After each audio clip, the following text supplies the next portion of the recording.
Sunderland flying boat, the first of a flight of 5 from the Royal Air Force Coastal Command Station at Pembroke Dock, is headed due north for the Arctic on a special mission. Its destination is Young Sound, a remote but sheltered fjord on the northeast coast of Greenland. These Sunderlands of No. 230 Squadron are charged with the task of bringing back to this country the British North Greenland expedition led by Commander Simpson. This expedition has been engaged on scientific research in the Arctic for over 2 years. 2 years in the bleak and silent world of the explorer. Throughout this period, the expedition was aided by the Royal Air Force, its main link with civilization. A series of airlifts helped to establish the base camp at Britannia Lake, and later, supplies were dropped from the air to the advance party on the ice cap.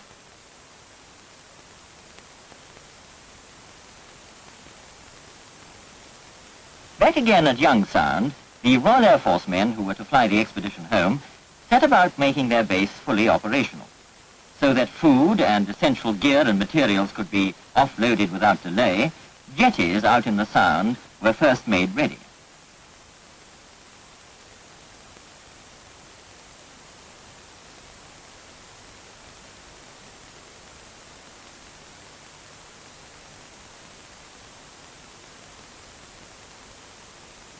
Another priority job was the improvisation of this trapper's hut as a camp cookhouse. For the camp cook, things were pretty much the same as usual. Potatoes, you know, must be peeled even in the Arctic. Examining the rudders of these launches left behind on an earlier visit provided an opportunity for testing one of the Arctic survival suits that had been brought along. Unfortunately, on this job, the airman couldn't wear any protection on his hands, and, well, as you see, he certainly felt the lack of it.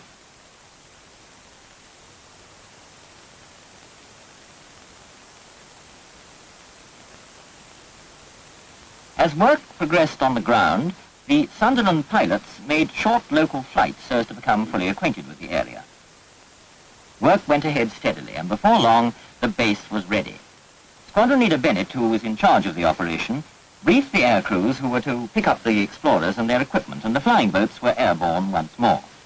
Their course to the expedition's base camp at Britannia Lake, some 180 miles further north, took them along the edge of the Greenland ice cap. Unmapped and unexplored, this part of Greenland presented to the Sunderland crews a seemingly unending panorama of frozen wastes passing beneath their aircraft.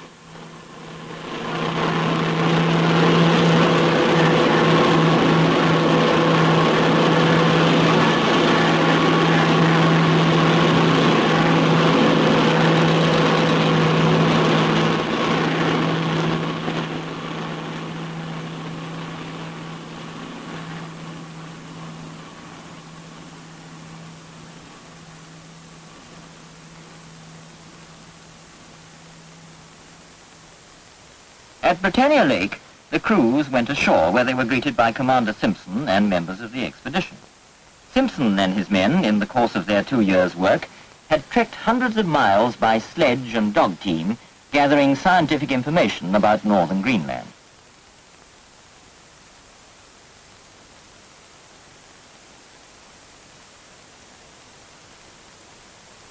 Now, the flying boat crews were sure of a hearty welcome when they produced a large batch of mail for the expedition.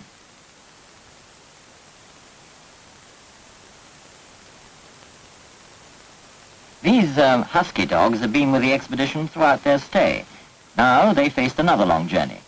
First, they were to return to Pembroke Dock with the Sunderlands, and then, after a few weeks in England, depart on the 10,000-mile sea voyage to the Falkland Islands in the Antarctic to join the dog teams working there.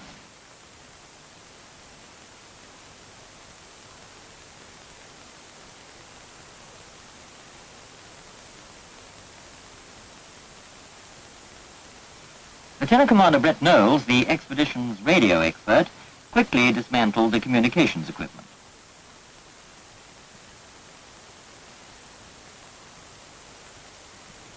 Meanwhile, the rest of the gear was transferred to the Sunderlands, riding at anchor on the lake.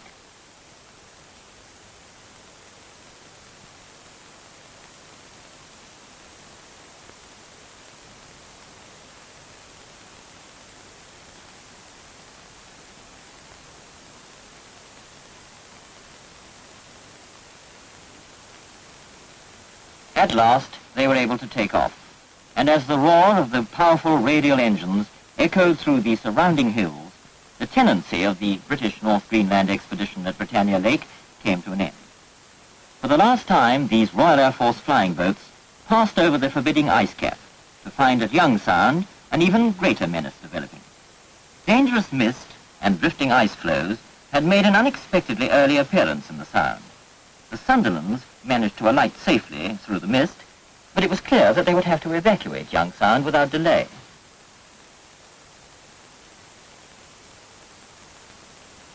A constant guard was maintained day and night to see that the ice floes kept clear of the flying boats, for even a small ice floe would smash the hull of a Sunderland as if it were an eggshell.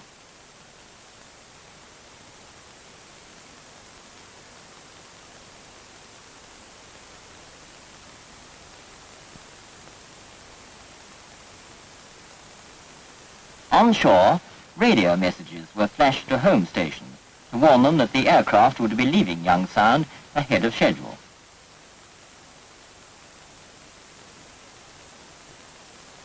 Working against time, the men made a concentrated effort to get the equipment aboard the aircraft.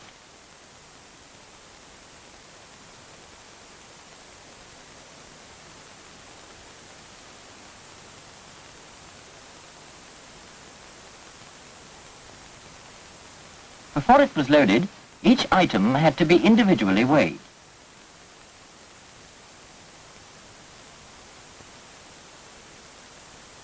To avoid the additional hazards of a long takeoff run, each Sunderland's cargo had to be kept as light as possible.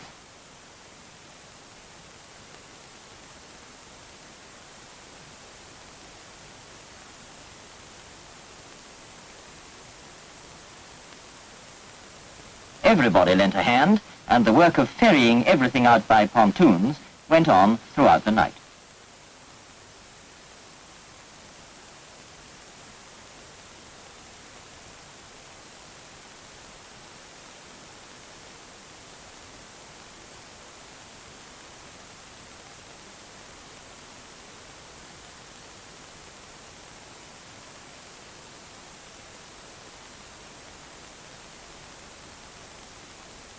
At dawn, there remained only a few last-minute jobs. All unwanted rubbish was burned on a huge bonfire, and this signaled the end of their stay at Young Sound.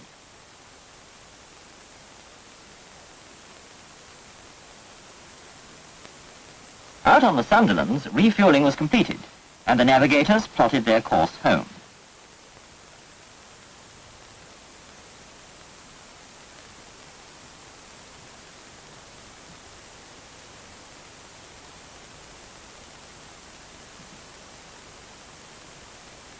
From the shore, the last dinghy pulled away from the deserted base. Air crews at their posts took a last look at their camp, and then the 2,000-mile flight home began. The flying boats succeeded in lifting clear of the ice floes, and as they turned on course, the crews and the passengers could see the massive field of ice still pressing into the field.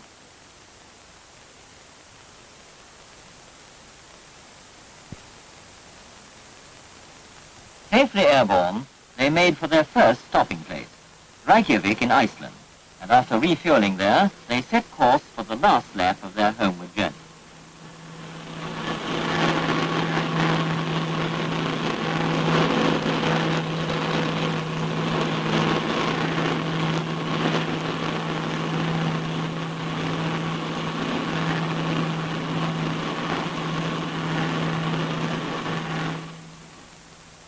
At Pembroke Dock, where service chiefs, wives, children and messmates waited to greet them, the Sunderlands peeled off to land on the more hospitable waters of their home base.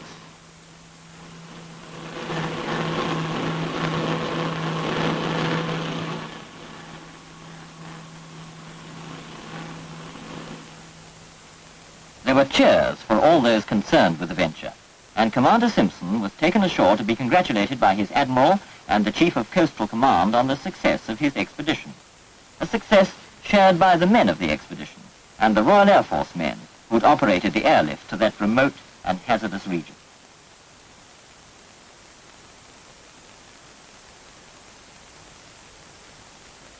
For the flying crews, it had been an adventure which had carried with it valuable experience and training in the art of flying and survival in Arctic regions. For the Huskies, well, a feather-bed existence for a while, and then back to the hard, vigorous life for which nature had so fully equipped them. In fact, a tough dog's life.